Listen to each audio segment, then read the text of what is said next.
કોઈ એમ ન કહે કે ના કુટુંબનો વિકાસ ન થવો જોઈએ કે રાજ્ય કે દેશનો વિકાસ ન થવો જોઈએ. પરંતુ અત્યારની સરકાર જ્યારથી 2002 માં હું આવતો હતો ત્યારે વક્તા બોલતા હતા કે નૌટંકી કરીને સત્તા ઉપર આવેલા લોકો છે. ક્યારે એને વાત નથી કરી કે અમે તમને વીજળીના કનેક્શનો આપીશું, અમને મત આપો. નૌટંકી કરીને વાત કરી છે. શરૂઆત ભારતીય જનતા પાર્ટીની કેમાંથી થઈ? વાત એ થઈ હતી ત્યારે કોઈ ઓળખતું નહોતું. જામનગર જિલ્લો હોય, રાજકોટ જિલ્લો હોય કે બીજા જિલ્લાઓ હોય, લોકોની ભાવના ભડકાવવા માટે લોકોની વચ્ચે આવ્યા. કયો તમને બધાને કે કસમ રામ કી ખાતે હૈ મંદિર વહીં બનાએંગે. લોકોને એમ થયું કા તો મંદિર બનાવવા વાળા લોકો છે. મંદિર તો અહીંયા બાજુમાં સોમનાથ પણ બન્યું હતું. ભગવાન સોમનાથ મહાદેવનું કોણે બનાવ્યું હતું? કોંગ્રેસના આગેવાનો એ વખતે.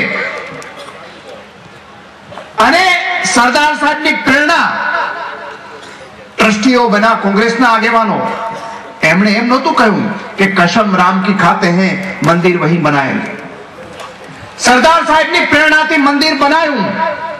આજે એ મંદિરની વાર્ષિક આવક 25 થી 35 કરોડ રૂપિયાની છે. મંદિર બની ગયું, ભવ્ય મંદિર બન્યું. અને પાછલે બારણેથી અડવાણી અને મોદી રાજનીતિ કરવા માટે એ મંદિરના ટ્રસ્ટીઓ બની ગયા. એક ઈંટ કે એક પથ્થર મુકાયો નથી એ મંદિરની અંદર ભારતીય જનતા પાર્ટીના લોકોએ, અને છતાં કબજો લઈ લીધો. જ્યારે આ લોકોએ તો સોમનાથ મંદિરનો રાજકીય દુરુપયોગ કરીને કહ્યું કસમ રામ કી ખાતે હૈ મંદિર વહીં બનાએંગે. અડવાણી રથયાત્રા લઈને નીકળ્યા, ગામો ગામ બહેનોના માથા ઉપર ઈંટો પૂજાવી. કોઈ ઈંટથી આવડું મોટું મંદિર બને કે પથ્થરથી બને? મને કહો તો ખરા. અને છતાં લોકોને ગાંડા કર્યા. એ વખતે ભાવનાઓ ભડકાવી, ગામો ગામ હુલડો કરાવ્યા. કસમ રામ કી ખાતે હૈ મંદિર વહીં બનાએંગે. વાત જેવી સત્તા ઉપર આવ્યા અને અડવાણીજીને પૂછ્યું કે હવે મંદિર ક્યારે બનાવશો? ત્યારે અડવાણીજીએ કહ્યું कि भारतीय जनता पार्टी के एजेंडा में ही नहीं है राम मंदिर बनाना. पहला कहूं कसम राम की खाते हैं मंदिर वहीं बनाएंगे, પછી કહ્યું कसम राम की खाते हैं मंदिर नहीं बनाएंगे. તો આખા દેશમાં ઉપાડો શેના માટે લીધો તો તમે? ફરી પાછો એવો જ ઉપાડો અત્યારે યુપીમાં લીધો છે. ભાઈ તમારી કલ્યાણસિંહની સરકાર હતી, તમારે રાજનાથસિંહની સરકારો હતી, તમારી વાજપેયીની સરકાર હતી, ત્યારે ક્યાં ગયા હતા? હવે એમ કહો છો કે અમારે ફરી પાછું મંદિર બનાવવું છે. એ વાત પૂરી થઈ અને 1995 માં પાછા મેદાનમાં આપણા બધાની વચ્ચે આવ્યા. શું કહ્યું ત્યારે ખેડૂતોને? ક્યાં કોંગ્રેસનું રાજ છે? તમને 10-12 કલાક વીજળી આપે છે. ભાજપને એક વખત સત્તા ઉપર આવવા દો, અમે તમને 16 કલાક વીજળી આપીશું. કહ્યું હતું ને ભાજપના લોકો ભાષણ કરવા આવ્યા હતા કે નહોતા આવ્યા? 95 માં ના આવ્યા હોય તો મને કહેજો. અને એમાં બહુ ઉત્સાહી લોકો હતા. એને તો એમ કહ્યું કે નહીં, અમે તમને 16 કલાક નહીં 24 કલાક વીજળી આપીશું. અને એમાં બહુ ઉત્સાહી માણસ હતા એના જેવા. એમાં એને તો કહ્યું કે એક દિવસના 24 કલાક નહીં, તમને બધાને 25 કલાક એક દિવસના વીજળી આપવી છે. કોકે જપો ખેંચ્યો હશે પછી કે દિવસના 24 કલાક હોય, 25 ના હોય. મારે બધાને પૂછવું છે કેટલા કલાક વીજળી મળે છે? 24 કલાક મળે છે કોઈને? એને 16 કલાક કીધું તું, 16 કલાક મળે છે. આ કમળ આવ્યું પછી બધાને 8 કલાકની વાત કરે છે ને કેટલા કલાક? 6 કલાક. અને એમાંય દિવસના 4 કલાક ને રાતના 4 કલાક. આપણા મુખ્યમંત્રી પંજાબમાં જાય તો શું કે ખબર છે કે પંજાબની અંદર અત્યારે ચૂંટણી થઈ, 5 વર્ષ પહેલા ચૂંટણી થઈ હતી. ત્યાં ત્યારે જઈને ત્યાંની સભામાં કહ્યું કે અહીંયા કોંગ્રેસનું રાજ છે, કાઢી મૂકો. કારણ કે તમને ત્યાં 12 કલાક 13 કલાક વીજળી મળે છે. આવો મારા ગુજરાતમાં, મારો ગુજરાતનો ખેડૂત 24 કલાક વીજળી વાપરે છે અને દર વર્ષે નવી મારુતિ લે છે. આ સદભાવનામાં બેઠો છે ભાઈ. પૂછી આવો કે ભાષણ કર્યું તો અહીંયા કેમ નથી આપતા?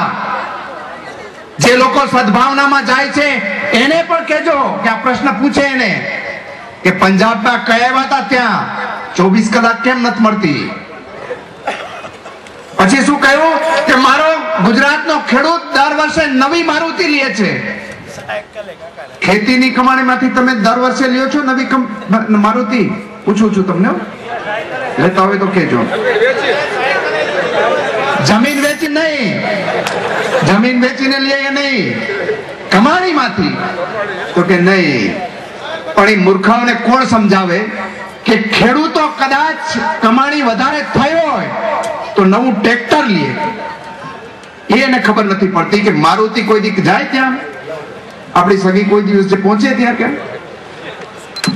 નવી મારુતિ લે, ટ્રેક્ટર લે આપણો ખેડૂત. અને ટ્રેક્ટર ન લે અને બહુ સારી ખેતી હોય કોકને તો એકાદો બોલેરો લે કે એકાદો ટાટા સુમો લે. પણ સાચી વાત છે ને, કોઈ દી આ લે. પણ એ તો પંજાબમાં બોલવું હોય કોણ રોકવા જાય? એટલું જ નહીં, એના પછી 2004માં સંસદની ચૂંટણી થઈ. ક્યાં? આખા દેશમાં. અને મહેસાણાના ખેડૂત છે, મહેસાણાના ખેડૂત ત્યાં ભાષણ કરવા ગયા આપણા મુખ્યમંત્રી. અરે ખૂબ સારું ભાષણ કરે. મુખ્યમંત્રીને ભાષણ કરવામાં કોઈ પહોંચે જ નહીં. અમારા વિઠ્ઠલભાઈ અને કુંવરજીભાઈ કામ સારું કરતા હશે પણ બહુ ભાષણ એના જેવું ના આવડે કોઈ દિવસ. આટલું ખોટું ના બોલી શકે. એને એમ કહ્યું કે મહેસાણા આખો ડાર્ક ઝોનમાં છે, એટલે વર્ષોથી ત્યાં વીજળીના કનેક્શનો મળતા નથી. અને જે પાણી છે એ પાણી 1000 ફૂટ ઊંડા પાણી આવે છે. એટલા માટે એને કહ્યું કે કોંગ્રેસના રાજની અંદર તમારે 1000 ફૂટ ઊંડા બોર કરવા પડે છે. મહેસાણાના ખેડૂતને કહ્યું. અને તમારે વીજળીના બિલ બહુ આવે છે અને તમને ખેતી પોસાતી નથી. હવે મારા મહેસાણાના ખેડૂતને બોર ઊંડા પાણી માટે નહીં કરવા પડે. મારો મહેસાણાનો ખેડૂત હવે બોર કેસ કરશે, પાણી નહીં ઓઇલ નીકળશે. અને મારો મહેસાણાનો ખેડૂત ઓઇલના કેન લઈ અને દુબઈમાં વેચવા જશે અને એમાં ₹5 નહીં ડોલર કમાશે, ડોલર કમાશે. એટલે ખેડૂતોએ તો તાળીઓ પાડી અને બધાએ મત પણ આપી દીધા.